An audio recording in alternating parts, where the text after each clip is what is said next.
Hi hello friends, എല്ലാ കൂട്ടുകാർക്കും നമ്മുടെ പുതിയൊരു റിവ്യൂയിലേക്ക് സ്വാഗതം കേട്ടോ. അങ്ങനെ ഉത്രാടത്തിന് രാഹുലിന് പരോള് കിട്ടിയതിൻ്റെ സന്തോഷം രാഹുൽ ഗംഗപ്രസാദിനോടും അതുപോലെ തന്നെ വിക്രത്തോടും പറയുന്നുണ്ട്. വിക്രം പറയുന്നുണ്ട്, അല്ല അങ്കിളുടെ ഇനി പ്ലാൻ എന്താ? എന്ത് പ്ലാൻ? ഒരു പ്ലാനും ഇല്ല, വീട്ടിലേക്ക് പോവുക. അതിനുശേഷം സരയുവിനെയും ഷാരിയെയും പിന്നെ എൻ്റെ കൊച്ചുമകളുണ്ടല്ലോ, അവളെ ഇതുവരെ എനിക്ക് കൊഞ്ചിക്കാൻ പോലും സാധിച്ചിട്ടില്ല. അവളെ കാണുമ്പോഴൊക്കെ എനിക്ക് മനോഹറിൻ്റെ മുഖമാണ് ഓർമ്മ വരുന്നുണ്ടായിരുന്നത്.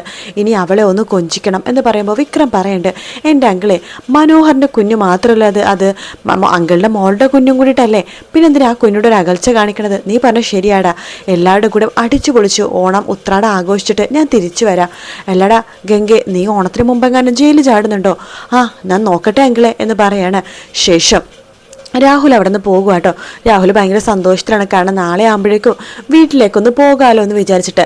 അതേസമയം കിരണും കല്യാണമാണെങ്കിൽ ഈ കാര്യങ്ങളെല്ലാം തന്നെ നമ്മുടെ രൂപയെടുത്തും ചന്ദ്രസേനയോടും പറയുന്നുണ്ട്. പ്രകാശന് ഒന്ന് മക്കളുടെ കൂടെ ഓണം ആഘോഷിക്കാൻ വേണ്ടി വീട്ടിൽ വരാൻ ആഗ്രഹമുണ്ട്, എന്താ ചെയ്യേണ്ടതെന്ന് ചോദിക്കുകയാണ്.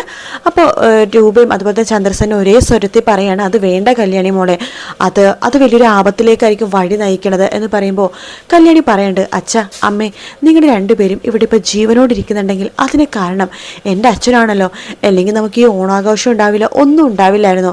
അച്ഛൻ്റെ ആ ഒരു പ്രവൃത്തി കാരണമാണ് അച്ഛനും അമ്മ എപ്പോഴും ജീവനോടിരിക്കുന്നത്. അതൊക്കെ ശരി തന്നെയാണ്, നീ പറഞ്ഞതൊക്കെ ഞാൻ സമ്മതിച്ചു മോളെ.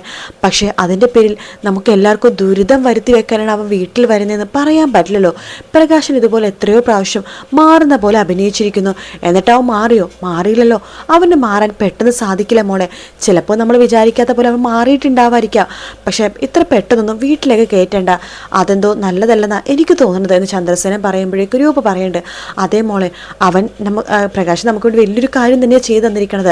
അതിന് പ്രകാശനെ നിങ്ങളെ സഹായിച്ചോ, അല്ലെങ്കിൽ ഓണത്തിന് ഓണക്കോടി എടുത്തു കൊടുത്തോ, അല്ലെങ്കിൽ പണം കൊടുത്ത് സഹായിക്കണമെങ്കിൽ അങ്ങനെ ചെയ്തോ, അല്ലെങ്കിൽ അല്ലാന്നുണ്ടെങ്കിൽ നിങ്ങൾ ഓണസദ്യ ഉണ്ടാക്കുമ്പോൾ അത് പൊതിഞ്ഞ് വേണമെങ്കിൽ അവിടെ കൊണ്ടുപോയി കൊടുത്തോ, എങ്കിലും വീട്ടിലേക്ക് വിളിച്ചു വരുത്തണ്ട. അറിയാലോ, ചെറിയൊരു അവൻ്റെ ജീവിതം തൊലഞ്ഞാലും കുഴപ്പമില്ല, മകനെ സന്തോഷിപ്പിക്കാൻ വേണ്ടി എന്തിനും ചെയ്യുമെന്ന് നമുക്ക് പറയാൻ പറ്റില്ലല്ലോ. അതുകൊണ്ട് അത് വേണ്ട മോളെ. ഇനിയിപ്പോൾ ഓണത്തിന് വല്ലാത്തൊരു ദുരന്തം ഉണ്ടായിട്ട് അടുത്ത ഓണത്തിന് നമ്മളൊന്നും ചിലപ്പോൾ എത്ര പേരാണ് ഈ ദുരന്തത്തിൽപ്പെട്ട് ഇല്ലാതാവണമെന്ന് പറയാൻ പറ്റില്ല. അതുകൊണ്ട് പ്രകാശനെ അകറ്റി നിർത്തണേ നല്ലത്. അറ്റ്ലീസ്റ്റ് ഓണം കഴിയണ വരെയെങ്കിലും. ഇനി ഓണം കഴിയാനും ഇനി ആഘോഷങ്ങളൊക്കെ ഉണ്ടല്ലോ, ക്രിസ്മസ് വരുന്നുണ്ട്, വിഷു വരുന്നുണ്ട്, ദീപാവലി, അങ്ങനെ പല പല ആഘോഷങ്ങളില്ലേ. അപ്പം എന്തെങ്കിലുമൊക്കെ നമുക്ക് അവനെ വിളിക്കാം എന്നൊക്കെ പറയാണ്. ശരിയമ്മേ, എല്ലാവരും ഒരേ സ്ഥലത്തിൽ ഇതാ പറയണമെങ്കിൽ ഞാനെന്ത് ചെയ്യാനാ? ശരി, ഞാൻ അച്ഛനോട് പറയാം എന്ന് കല്യാണി പറയാണ്. ശേഷം അവിടെ നിന്ന് കിരണും കല്യാണി ഇറങ്ങാൻ പോകുമ്പോഴേക്കും രൂപ പറയുന്നുണ്ട്, അതെ കല്ലുമോനും കൺമണീനെയും ഇപ്പം നോക്കുന്നത് ദീപയാണല്ലോ, രണ്ടുപേരും നോക്കാൻ ദീപക്ക് ബുദ്ധിമുട്ടുണ്ടാവുമല്ലോ.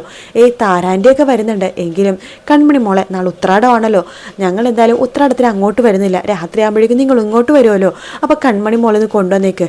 ശരിക്കും പറഞ്ഞാൽ ആ കുഞ്ഞിനെ ഒന്ന് ശരിക്കും കാണാൻ പോലും സാധിച്ചിട്ടില്ല, അവളെ കാണാനും എടുക്കാനൊക്കെ ആഗ്രഹമുണ്ട് എന്ന് രൂപ പറയാണ്. കാരണം സരയുവിൻ്റെ മനോഹറിനെ കുഞ്ഞാണിച്ചിട്ട് അതൊരു കൊച്ചു കുട്ടിയല്ലേ, അതിന് ഇതുവരൊന്നും ചെയ്യാൻ സാധിച്ചിട്ടില്ല. അതിന് വേണ്ടി ആ കുട്ടീനെ നിന്നും കൊണ്ടുപോവാ, അവൾക്ക് വേണ്ടി ഓണക്കോടിയും കുറച്ച് ആഭരണങ്ങളൊക്കെ ഞങ്ങൾ എടുത്തിട്ടുണ്ട്. ശരിയമ്മേ, നാളെ ഉത്രാടത്തിന് എല്ലാ ആഘോഷങ്ങളും കഴിഞ്ഞിട്ട് ഞാനും കിരണേട്ടനും കൂടി കൺമണി മോളെയും കല്ലുമോനെയും കൂട്ടിക്കൊണ്ട് ഇങ്ങോട്ടേക്ക് വരാം എന്ന് പറയാണ്. ശരിയെന്ന് പറഞ്ഞിട്ട് അവരുടെ നിന്ന് യാത്ര പുറപ്പെടുവാണ്. പോകുന്ന വഴിക്ക് കല്യാണി പറയുന്നുണ്ട്, ഞാനൊരു കാര്യം ചെയ്യാം, അച്ഛനെ വിളിച്ച് ഞാൻ ഈ കാര്യം പറയാമെന്ന് പറയാണ്. അങ്ങനെ കല്യാണി പ്രകാശിൻ്റെ മൊബൈലിലേക്ക് ഫോൺ വിളിക്കുക കേട്ടോ. പ്രകാശൻ വേഗം തന്നെ ഫോൺ എടുക്കണ്ടേ. ഹലോ മോളെ, അച്ഛൻ എന്ത് ചെയ്യായിരുന്നു? ഒരേന്നൊക്കെ ആലോചിച്ചിരിക്കുകയായിരുന്നു. മോളെ എവിടെ പോയതാ? ഞാനും കിരണേട്ടനും കൂടി കിരണേട്ടൻ്റെ അച്ഛൻ്റെ അമ്മയുടെ അടുത്തേക്ക് പോയതാണ്. അല്ല മോളെ, ഞാൻ പറഞ്ഞ കാര്യം എന്തായി? അതിനെക്കുറിച്ച് പറയാൻ വേണ്ടി ഞാൻ വിളിച്ചത്. എന്താ മോളെ? അച്ഛന് വിഷമമാവരുത്. അച്ഛൻ വരുന്നതിൽ എല്ലാവർക്കും അതിൽ താല്പര്യമൊന്നുമില്ല അച്ഛാ. അതെയോ? മോള് പറഞ്ഞില്ലേ ഒരു ഓണസദ്യ 10 മിനിറ്റ് നേരത്തേക്ക് മാത്രമേ തന്നെ അവിടെ ഉണ്ടാവുള്ളൂ എന്ന്. അച്ഛൻ ഇതിനു മുമ്പ് ചെയ്ത കാര്യങ്ങളൊക്കെ അങ്ങനെയാണല്ലോ, അതുകൊണ്ട് ആർക്കും വലിയ താല്പര്യമൊന്നുമില്ല. അതെയോ?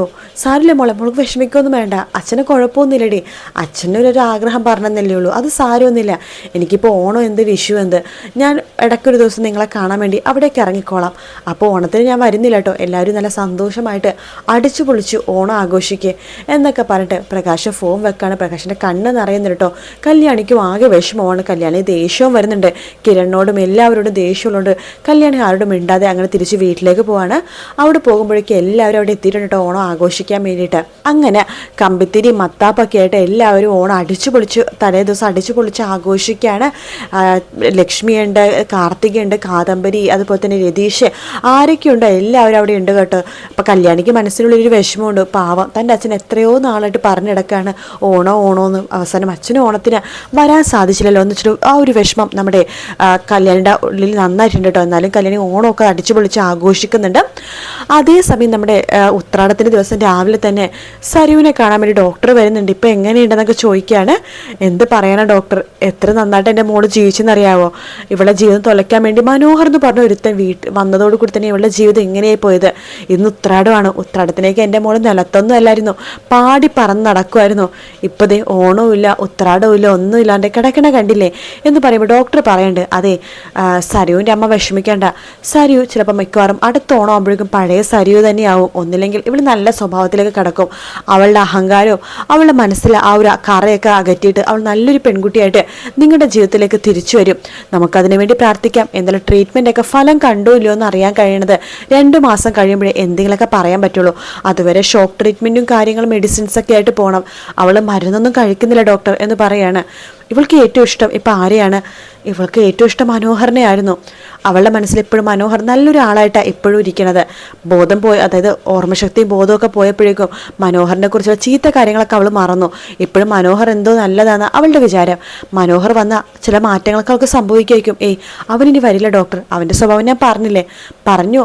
പക്ഷെ അവനെ കൊണ്ട് കുറച്ച് കാര്യങ്ങൾ നമുക്കുണ്ട്. ഇവളുടെ രോഗം മാറ്റാൻ വേണ്ടിയിട്ടാണെങ്കിലും അവൻ ചെറുതായിട്ടാണെങ്കിൽ അവൻ്റെ പ്രസൻസ് ഉണ്ടാവാമെങ്കിൽ നല്ലതായിരുന്നു എന്നൊക്കെ ഡോക്ടർ പറഞ്ഞിട്ട് ഡോക്ടർ അവിടെ നിന്ന് പോവാട്ടോ. ഷാരി വിചാരിക്കുന്നുണ്ട് എൻ്റെ മോളുടെ അസുഖം മാറിയില്ലെങ്കിലും കുഴപ്പമില്ല, മനോഹർ എന്ന് പറഞ്ഞാൽ അലവലാതി വരാതിരുന്നാൽ മതി എന്നൊക്കെ ആലോചിക്കുകയാണ്.